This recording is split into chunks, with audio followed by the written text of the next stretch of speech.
அனைவருக்கும் வணக்கம். Welcome to mister Skids and wear. Vinayagar Chathurthi offer வீடியோவில் நம்ம ஹேமர் பருப்பு குண்டா தாங்க ரீஸ்டாக் பண்ணியிருக்கிறோம். 3 சைஸில் வந்து ரீஸ்டாக் பண்ணியாச்சுங்க. ஒரு ஃபாஸ்ட் மூவிங் ப்ராடக்ட்டுன்னே நம்ம வந்து சொல்லலாங்க.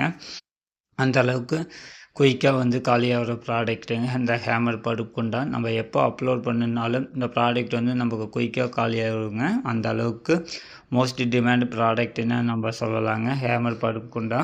3 சைஸில் வந்து கொண்டு வந்தாச்சுங்க. அதுவும் காம்போ ஆஃபரில் 3 பீஸுமே சேர்ந்து 1299 ரூபாய்க்கு நம்ம கொடுக்குறோங்க. எல்லாமே 20 கேஜி 20 கேஜியில் நம்ம ஹெவி வெயிட்டெல்லாம் கொண்டு வந்துக்கிறோங்க. சுற்றி ஹேமர் போட்டு வித்தவுட் ஜாயிண்டில் வந்து நம்ம கொண்டு வந்துச்சுங்க. டேரக்ட் ப்ரெஸ்ஸிங்கில் வந்து நம்ம கொண்டு வந்துக்கிறோங்க. கெப்பாசிட்டி பார்த்தீங்கன்னா ஃபஸ்ட் ஒன் வந்து 1.5 லிட்டர் கெப்பாசிட்டி கொண்டதுங்க. செகண்ட் ஒன் வந்து 2.5 லிட்டர் கெப்பாசிட்டி கொண்டது. தேர்ட் ஒன் வந்து 3.5 லிட்டர் கெப்பாசிட்டி கொண்டதுங்க. எல்லாமே வித்தவுட் ஜாயினுங்க. ஆன்லைன் ஆர்டர் தாங்க. வாட்ஸ்அப்பில் புக் பண்ணிக்கோங்க. ஆஃபர் வந்து மிஸ் பண்ணிடாதீங்க. கமெண்ட் பண்ணுங்கள். தேங்க்யூ.